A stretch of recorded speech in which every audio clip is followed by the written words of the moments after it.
இறையேசுவிலே பிரியமான சகோதர சகோதரிகளே, உங்கள் எல்லோருக்கும் ஆண்டவராகிய இயேசு கிறிஸ்துவின் பெயரால் காலை வணக்கங்கள் மற்றும் வாழ்த்துக்கள்.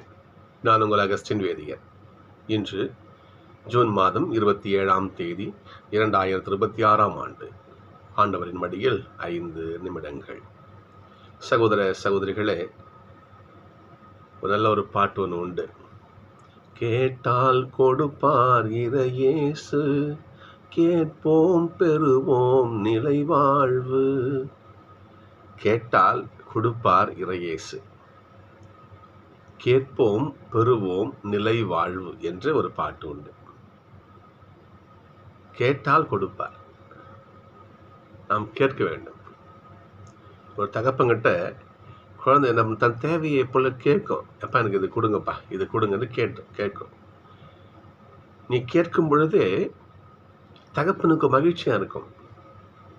ஏன்னு சொன்னால், நீ கேட்கும் பொழுதே அவரை என்னுடைய குறையை தீர்க்க வல்லவர் நம்பி தான் கேட்குறேன். சொல்றது புரியுதா உங்களுக்கு? நான் ஒரு காரியத்தை எங்கள் அப்பாட்ட கேட்குறேன்னா, எனக்கு பொறுப்பானவர் அவர், எனக்கு அவர் தான் பொறுப்பு, எனக்கு அவர் தான் தலைவர், என் குறையெல்லாம் தீர்க்கிற தகுதி அவருக்கு தான் உண்டு இல்லையா? நான் என் வாழ்க்கைக்கு முழுதும் அவர் தான் பொறுப்பு. இந்த தகுதியெல்லாம் நான் அவருக்கு வழங்கி என்ன பண்ணுறேன், அவர்கிட்ட நான் கேட்குறேன். அப்படி நான் கேட்கின்ற பொழுது அந்த நபர் என் தகப்பனுக்கு மகிழ்ச்சி. பரவாயில்ல, என் பிள்ளை என்கிட்ட கேட்குது, என்ன வேணும்னு சொல்லு. அப்போது நாம் கேட்கும் பொழுது ஆண்டவருக்கு மகிழ்ச்சி. நான் கேட்கலன்னு வச்சுக்கோங்களேன், நான் அவரை மதிக்கலன்னு அர்த்தம். அதான் உண்மை. நான் எதுவுமே கேட்கல, தேவையில்லை, இஷ்டத்துக்கு நான் வாழ வச்சுக்கோங்களேன், நான் அவரை மதிக்கலன்னு அர்த்தம். நான் சொல்கிறது புரியும் நினைக்கிறேன் உங்களுக்கு. அப்போது நாம் கடவுளிடத்தில் கேட்கின்ற பொழுது அவர் மகிழ்ச்சி அடைகிறார். அப்போது நாம் அவர்கிட்ட கேட்பது ஆண்டவருக்கு மகிமை. ஒரு ஜெபம் செய்கிறேன், நான் கோயிலுக்கு போகிறேன், எனக்கு ஆண்டவர் பண்ணி உட்காடுறேன், ஆண்டவரே எனக்கு இந்த மாதிரி கஷ்டம்ப்பா, எனக்கு தீர்த்து வைங்கன்னு சொல்லி நான் உரிமையோடு நான் அவர்கிட்ட கேட்கின்ற பொழுது அவரை என் தலைவராக கடவுளாக நான் ஏற்றுக்கிறேன்னு அர்த்தம். முதல் வாசகம் பாருங்க. பாபிலோன் அரசால் யூதா அரசு அழிக்கப்படுகிறது. அது எவ்வளவு கொடுமைக்கு கடவுள் உள்ளாக்குறான்னு சொன்னால், யூதா மக்களுடைய குழந்தைகள் என்ன பண்ணுது, அவங்க பெற்றவங்கிட்ட கேட்குதான், அம்மா சாப்பாடு கொடுங்கம்மா, எனக்கு பசிக்குது என்று குழந்தைகள் கண்ணீரோடு தன் தாய் தகப்பன்கிட்ட கேட்குறாங்களே, எனக்கு சோறு இல்லை, பசிக்குது, சாப்பாடு கொடுன்னு கேட்குறாங்க. அந்த அளவுக்கு கடவுள் என்ன பண்ணுறார், யூதாவை, இஸ்ரவேலை தண்டிக்கிறார். ஏன்? நீ எனக்கேற்ற பிள்ளையா இல்லை, நீ என்னை ஒதுக்கி உதாசீனப்படுத்திட்ட, நான் உன்னோட்டு விலகி போயிட்டேன்.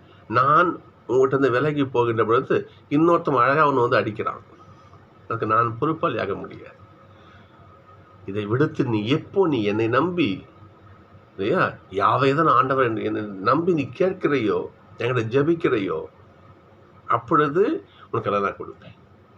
அந்த மக்கள் கேட்கல, கடவுளை உதாசீனப்படுத்தினாங்க, பாகால் பின்னாடி போனாங்க, கனானிய சாமி பின்னாடிலாம் போனாங்க.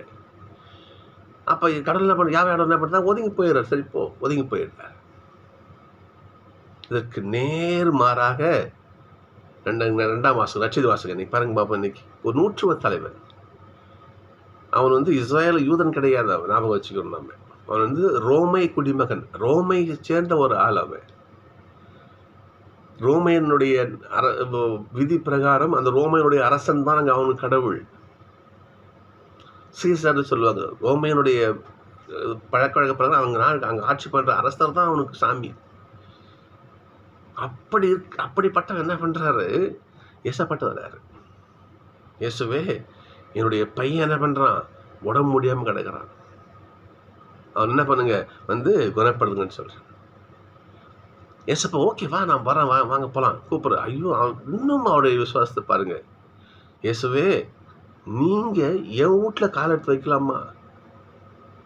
நான் எவ்வளோ சாதாரண மனுஷன், நீங்கள் கடவுள், நீங்கள் கடவுள், நீங்கள் என் வீட்டில் கால் எடுத்து வைக்கலாமா? கூடாது. நீர் என் இல்லத்தில் உன் பாகத்தை எடுத்து வைக்க நான் தகுதியற்றவன். அதனால் ஒரு வார்த்தை மாத்திரம் சொல்லுங்க, அங்கே என்னுடைய பையனை பண்ணுவான், குணமாயிடுவான் என்று அந்த விசுவாசத்தை பாருங்க. அவனுக்கு எந்த அளவுக்கு விசுவாசம் யோசிச்சு பாருங்க பார்ப்போம். எனவேதான் இந்த வார்த்தையை தாயாம் திருச்சபை திருப்பலியிலே பங்கு பெற செய்திருக்கிறது. ஒரு அயலான், ஒரு பிற இனத்தவன் சொன்ன வார்த்தைகளை தாய் அவை என்ன பண்ணது, திருப்பள்ளி வச்சிருக்குது. நீர் என் இல்லத்தில் எழுந்தொழி வர நான் தகுதியற்றவன், ஒரு வார்த்தை மட்டும் சொல்லுங்க, என்னுடைய பிள்ளை என்ன பண்ணுவான், குணமடைஞ்சிருவான் என்று. அப்போ ஏசப்பா கொடுத்த அவருக்கு பட்டம் பாருங்க. இஸ்ரேல் மக்களே கேட்கிறவருடைய விசுவாசத்தை பாருங்க. இப்படிப்பட்ட விசுவாசத்தை நான் இஸ்ரேல் மக்களோட நான் பார்க்கல. அப்பேற்பட்ட விசுவாசம் என்று அப்போதே என்ன பண்றாரு, அவர் சான்று கொடுக்கிறார். உடனே என்ன பண்றாரு, சரி உன் பிள்ளை குணமாகட்டும் சொன்ன உடனே அந்த வினாடி நூற்றுத்தலனுடைய பிள்ளை என்ன பண்றாரு, அங்க குணம் பெறுகிறார். கேட்டால் கொடுப்பார் இறையேசு, கேட்போம் பெறுவோம் நிலை வாழும். ஜபம்ங்கிறது அவ்வளோ வலிமையானது. நம்ம கேட்கணும் ஆண்டவர்கிட்ட. அதுக்கு அடுத்து பாருங்க பார்ப்போம், பேதருடைய மாமியார் குணம் பெறுறாங்க. பேதர் கோரிக்கை கேட்கிறாரு, ஐயா இப்போ இயேசுவே எங்கள் வீட்டுக்கு பாருங்க மாமியார் உடம்பு சரியாமல் இருக்காங்க, வர போறாரு, குணம் கொடுக்கிறார். கேட்டால் கொடுப்பார் இறையேசு, திரும்பவும் சொல்ற பாருங்க, கேட்போம் பெறுவோம் நிலை வாழ்வு. அடுத்து பாருங்க பார்ப்போம், கடைசியை பாருங்க பார்ப்போம், அந்த கப்பர்நாகம், அதாவது பேதருடைய ஊர் கப்பர்நாகம், கலிலேயாவில் கப்பர்நாகம்ங்கிற ஊரில் பேதர் வசிச்சார். அந்த கலிலேயா கடற்கரையை ஒட்டி இருக்கின்ற அந்த பகுதிகள் அனைத்தும் புறவின மக்கள் வாழ்ந்த பகுதிகள், தீர் சீதோன் பகுதிகள். அதெல்லாம் அந்த தீர் பகுதி சீதோன் பகுதிகள் எல்லா ஊர்களிலும் யூதர் அல்லாத மக்கள் வாழ்ந்த பகுதிகள். அந்த மக்கள் எல்லாம் ஏசப்பாட்டு வருவாங்க.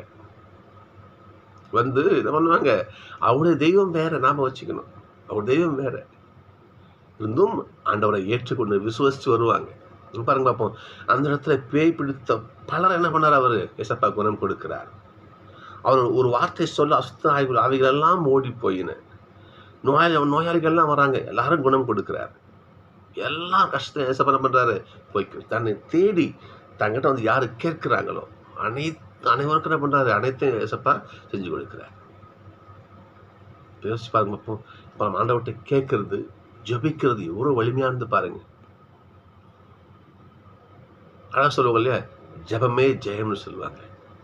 இன்னொரு புனிதர் சொல்லுவார், அகிலமே அசைக்க முடியாத ஆண்டவரின் திரு கரத்தை அடியேன் சிறு ஜபம் அசைத்து விடுன்னு சொல்லுவார். இந்த அகிலமே சேர்ந்தா கூட ஆண்டவருடைய கரத்தை கொஞ்சம் ஒரு இம்மி கூட அசைக்க முடியாது. அப்படிப்பட்ட ஆண்டவருடைய திருக்கரத்தை என்னுடைய சிறு ஜபம் அசைச்சிடும் சொல்லுவார். உண்மைதான், அது நம்முடைய ஜபத்துக்கு ஒரு வலிமை உண்டு. சகோதரர்களே, நாம் வாழும் இந்த காலத்தில் இப்போ நம்ம பார்க்குறோம், நம்ம அன்பியத்துக்கெல்லாம் போகிறோம், நம்ம ஜப கூட்டத்துக்கெல்லாம் போகிறோம். இறை மக்கள் பொதுமக்கள் ஒரு ஜபம் சொல்லுங்கன்னா ஓடி ஒளிடுறாங்க. உண்டா யோசிச்சு பாருங்க பார்ப்போம். ஒரு அன்பியத்துக்கு போங்க பார்ப்போம், அம்மா நீங்கள் ஜபம் சொல்லுங்கம்மான்னா, அம்மா இல்லை பிரதர் நீங்களே சொல்லுங்க பிரதர், இல்லை பிரதர் நீங்களே. ஜபிக்கணும், ஏன்னா கேட்டால் தான் ஆர்டர் கொடுப்பார். சரிங்களா? நான் முன்ன சொன்ன மாதிரி தான், நான் கேட்கின்ற பொழுது கடவுளுக்கு நான் மகிமை செய்கிறேன், அவரை என் கடவுளாக ஏற்றுக்கொள்கிறேன், கடவுளை என் பொறுப்பாளியாக எனக்கு பொறுப்பானவர் அவர் தான் ஏற்றுக்கிறேன். அப்போ இதெல்லாம் நான் ஜபிக்கும் பொழுது இந்த மகிமையெல்லாம் ஆண்டவருக்கு நான் கொடுக்குறேன். அது ஆண்டவருக்கு மகிழ்ச்சி. சகோதரர்களே, நமது வாழ்க்கையிலே ஜபிக்க கற்றுக்கொள்வோம், ஜபிப்போம். ஜபம் செய்தால் கேட்டால் கொடுப்பார் இறையேசு, கேட்போம் பெறுவோம் நிலை வாழ்வு. ஆசிரியப்போம்.